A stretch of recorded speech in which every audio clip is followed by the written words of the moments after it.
नमस्कार दोस्तों, मैं हूं जाहिद और आप देख रहे हैं एके न्यूज। हमारे इस बुलेटिन में आप दिन भर की खास खबरें देखेंगे। तो रुक करते हैं खबरों की ओर। आप हमारे चैनल पर पहली बार आए हैं तो प्लीज सब्सक्राइब करें और घंटी बजाना ना भूलें। किसान नेता राकेश टिकैत का बड़ा बयान, मीडिया को दी धमकी। कहा कि मीडिया हमारा साथ देगी तभी बच पाएगी, वरना अगला निशाना मीडिया हाउस होगा। सुने देखें राकेश टिकैत किस तरह से पत्रकारों को धमकी दे रहे हैं। अगला टारगेट मीडिया हाउस है। आपको बचना है तो साथ दे दो, नहीं तो आप भी गए। धन्यवाद जी। नर्सिंग होमों में जिंदगी से खिलवाड़ पर सिद्धार्थनगर में प्राइवेट नर्सिंग होम पैसे के लिए जिंदगी से खेल रहे हैं। यहाँ बगैर किसी डिग्री के अल्ट्रासाउंड किया जाता है और रिपोर्ट भी बनाई जाती है। बगैर किसी सुरक्षा का इंतजाम किए धड़ल्ले से सीजर ऑपरेशन किए जाते हैं। प्रधान की दबंगई से त्रस्त है पूरा गाँव। बता दें सिद्धार्थनगर जिले में इन दिनों ग्राम प्रधान गांव के विकास के लिए नहीं दबंगई के लिए जाने जाते हैं। ये कहना गलत नहीं है। सिद्धार्थनगर में कई ऐसे मामले सामने आ चुके हैं। सुनने लोगों की जवानी। 12 बजे हम वहाँ पे एडमिट हुए थे। उसके बाद में बोले कि नॉर्मल डिलीवरी होगी और नॉर्मल डिलीवरी के लिए इन्होंने 4000 रुपये ले लिए मुझसे और मुझे एडमिट करवा दिए सिग्नेचर करके कि हम गारंटी ले रहे हैं, हम नॉर्मल डिलीवरी करवाएंगे। पर ये नॉर्मल डिलीवरी के चक्कर में मुझे चेक करके उसके बाद चली गई अपना और 2 दाई लगा दी मेरे पीछे। मुझे बहुत बेहाल कर दिए उन लोग। पूरा मेरा सारे बदन का खून गिर गया है, सब पूरे जितना मतलब रूम में पूरा खून ही खून ताज़ा निकल रहा था सब कुछ। ज़बरदस्ती नॉर्मल डिलीवरी के चक्कर में इन लोग मेरे साथ ज़बरदस्ती किए हैं। सर मेरा नाम फजलुर रहमान है। मैं गया था लाइफ केयर हॉस्पिटल में, डिलीवरी का मैटर था। मैंने अपने वाइफ को 12:30 बजे नाइट में एडमिट किया। इन्होंने डिलीवरी के बोला कि नॉर्मली मैं डिलीवरी करा दूंगी। उसके बाद इन्होंने 8 से 10 घंटे तक लगातार कंटिन्यू मेरे वाइफ को टॉर्चर किया, मारा पीटा और उसके कैंची मतलब बार बार उसके 3 लोगों ने मिलके अंदर हाथ डाल रहे थे, टॉर्चर करे जा रहे थे, मारे जा रहे थे और बच्ची के मेरे सर में कैंची लग गई। उसके बाद जब मैंने देखा कि मतलब बहुत प्रॉब्लम हो रही है तो मैं आके अपने पेशेंट को ज़बरदस्ती देखा लेबर रूम में देखा तो मेरी वाइफ अनकॉन्शियस बेहोश हो रही थी। बेहोश होने के बाद फिर मैंने मैडम से कहा जल्दी से मेरी वाइफ का ऑपरेशन कर दो। ऑपरेशन करा इन्होंने, वो बार बार डॉक्टर रूबी खान ने ऑपरेशन करके ऑपरेशन रूम में लाई 10:30 बजे तकरीबन। और उसके बाद ऑपरेशन किया। फिर मेरी बच्ची पैदा हुई, उसके सर में कई जगह कैंची लगी हुई थी और मेरी वाइफ को पूरी जगह कई जगह आउट ऑफ जगह पे इन्होंने इंजर्ड कर दिया। कई जगहों पे ब्लेड लगा हुआ है मेरे वाइफ को। अभी तक वो मतलब सीरियस पेशेंट बनी हुई है। आपके द्वारा भी मेरे संज्ञान में प्रकरण आया हुआ है, इसकी हम जांच करवाएंगे और नियमानुसार उनके ऊपर कठोर कार्रवाई की जाएगी। अगर ऐसा काम करती है, जच्चे बच्चे की मृत्यु होती है और गैर नैतिक तरीके से कोई भी काम कर रहे हैं तो कठोर से कठोर उनके ऊपर कार्रवाई की जाएगी। जच्चा का बयान है कि वो वहाँ पर हाथ डाल करके किसी तरीके से चेकिंग की जाती है और वहाँ पे वो एक NSU जो होता है बच्चों के लिए ICU बनाया जाता है, जो वहाँ चालित है। तो क्या आपके यहाँ से कुछ है? नहीं, ये मेरे संज्ञान में नहीं कि वहाँ पर ICU कोई संचालित है। ठीक है, ICU संचालित करने के लिए ICU के बच्चों के लिए न्यूनेट्स के लिए NICU का संचालन दिया जाता है। NICU के लिए पीडियाट्रिशियन का होना जरूरी, बाल रोग विशेषज्ञ का होना जरूरी है। विदाउट बाल रोग विशेषज्ञ कोई NICU नहीं चला पाएगा।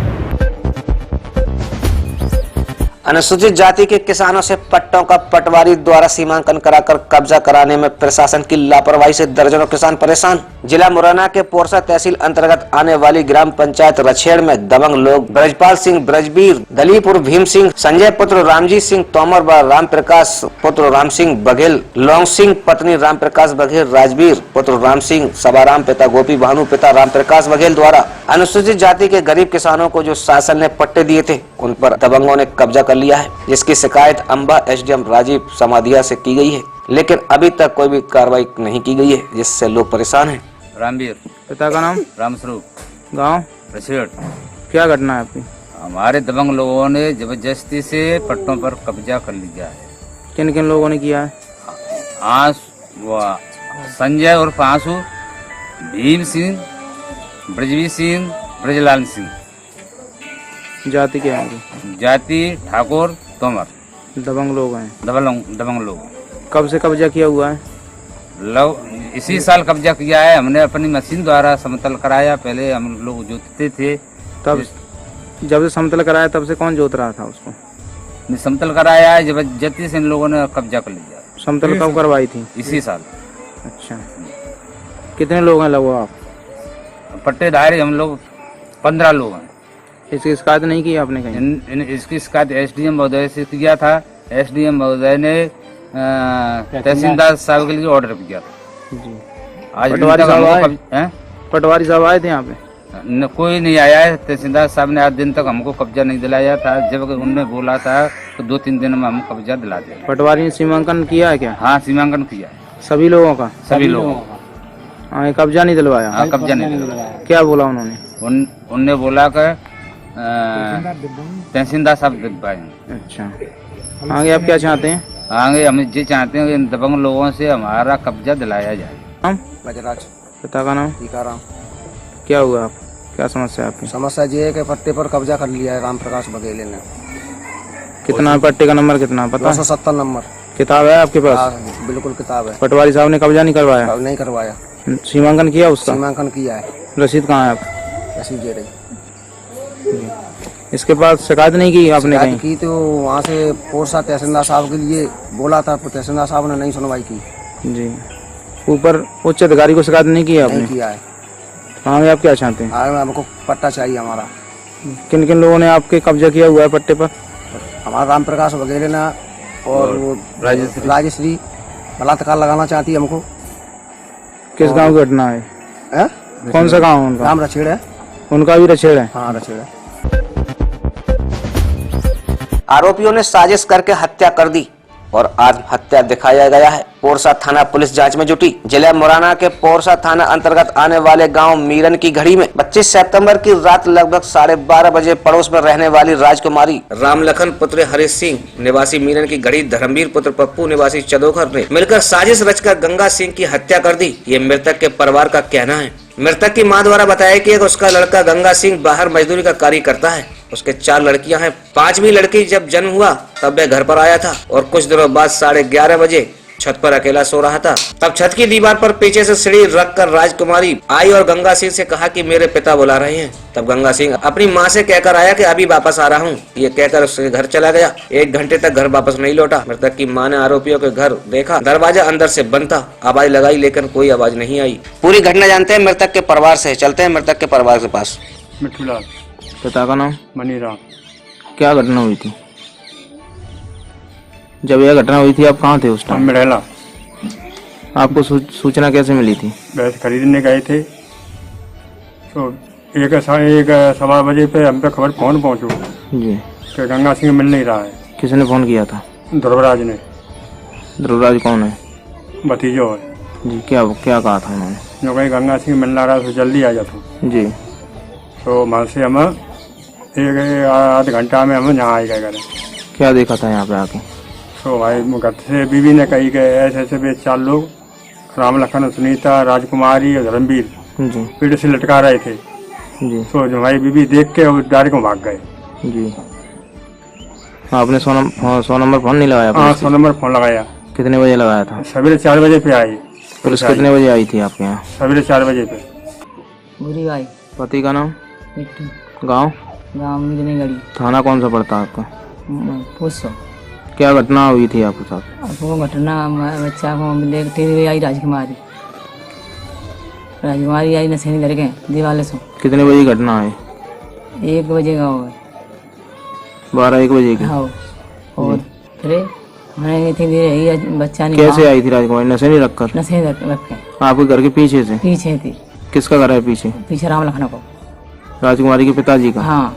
ये फिर क्या घटना हुई थी? कहीं ले गई वो, वहाँ लेके हमने आवाज लगाई, लड़ा नहीं, कितनी देर रह गई। हम घर पे गए कि वो तो भाग गो जानती। कहाँ गए थे आप? वहाँ की भाग गो भी लगती तो राजकुमारी के घर गए थे आप? हाँ। तो हमने देखा वह सुबह बांध भी कि वहाँ पे नींबू के पेड़ के नीचे सब मामा ने बांध भी मरचिया की वो नीचे को 5 हाथ। वहाँ पर नींबू के पेड़ के पास आप कैसे पहुँच गए थे? ले गए भी राजकुमारी, धर्मवीर। आपको संदेह था कि आपने देखा था? हमने देखा है। आपने देखा था? आपने। अकेले गए थे? का आपके साथ और भी कोई गया था? हाँ, हमारी बहू संग गई। आपका नाम? शीला। पति का नाम? गंगा सिंह। आप इनके साथ गई थी? हाँ गई पे। आपने क्या देखा था वहाँ पे? वहाँ पे पेड़ पर लटका हुआ। कौन कौन व्यक्ति थे लटका रहे थे वो? राजकुमारी। आप बताइए कौन कौन लटका रहे थे? धर्मवीर, राजकुमारी, राम लखन, सुनीता जी। और राजकुमारी। ये लटका रहे थे कि पेड़ के नीचे बैठाए पेड़ के रहे? नीचे इनकी टंगचाई लग रही। अच्छा, लटकाने के प्रयास कर रहे थे उस हाँ। टाइम, शुरुआत थी ना? हाँ। पद यात्रियों का जत्था पहुंचा कस्बा करहल। भ्रष्टाचार शिकायत अभियान के प्रति लोगों को किया जागरूक। गरीबों, पिछड़ों, दलित, अल्पसंख्यकों, शोषित व भ्रष्टाचार से पीड़ितों के लिए जनपद मैनपुरी में एक आशा की किरण जगी है। समाज में जागरूकता लाने के उद्देश्य से भ्रष्टाचार शिकायत अभियान के पद यात्रियों की टीम आज जनपद मैनपुरी कस्बा करहल पहुंची है। ये हमारा एक संस्था है भ्रष्टाचार शिकायत अभियान, जिसके तहत हम लोग खरेला महोबा जनपद से 26 तारीख को निकले हैं और ये 11 जनपदों में हम यात्रा करके 18 तारीख को जंतर मंतर तक पहुंचेंगे। आज इसी यात्रा के दौरान हम जनपद मैनपुरी के करहल तहसील में हैं और हम लोग अपनी यात्रा जहाँ से निकालते जा रहे हैं वहाँ के डीएम तहसील जहाँ भी जो भी मेरे रास्ते में पड़ रहा है वहाँ पर हम उनको ज्ञापन देते हुए चल रहे हैं। आज अभी हमने करहल के तहसील में यहाँ पर एसडीएम को एक ज्ञापन दिया है, जिसमें हमने उनसे कहा है कि यहाँ के जन मुद्दों को भी लिया। हमने कई गाँव में, यहाँ के मैनपुरी के गाँव में भ्रमण किया। पूरी भ्रमण यात्रा के दौरान यहाँ पे मुझे जो गाँव में जो पिछड़े, शोषित और छोटे तबके के लोग मिले और जो अल्पसंख्यक मिले जो भ्रष्टाचार का शिकार हैं, उनसे हमने बातचीत की। तो यहाँ पर मुझे बहुत सारी शिकायतें मिली और उन शिकायतों को लेकर आज हम करहल जनपद में एक ज्ञापन देंगे एसडीएम साहब को और उनसे कहेंगे कि यहाँ पर जो भ्रष्टाचार के छोटे तबके के लोग शिकायत करने आते हैं, उनकी शिकायतें नहीं सुनी जाती हैं। ऐसा मुझे सुनने को मिला, ऐसा बहुत सारे लोगों ने शिकायत की। क्या है पूरा मामला बताएं। हमारा उद्देश्य भ्रष्टाचार के खिलाफ राष्ट्रहित, जनहित, जन जागरण और जन कल्याण के खातिर हम लोग भिन्न भिन्न जगहों से एक जन जागरूकता यात्रा निकाल रहे हैं तथा लोगों के लिए, समाज के लिए और जनहित के भ्रष्टाचार पीड़ितों के लिए हम एकजुट करके और देश में जो भ्रष्टाचार रूपी कैंसर है उसको कम करना या समाप्त करने का हमारा उद्देश्य है। जनपद बदायूं के नगर बजीगंज में रामलीला मैदान पर खाटू श्याम जी का पूजन एवं जागरण रात्रि बड़े धूमधाम से मनाया गया। सभी नगर वासियों के सहयोग से ये कार्य किया गया। इसका पूजन राज्य मंत्री महेश चंद्र गुप्ता के द्वारा किया गया।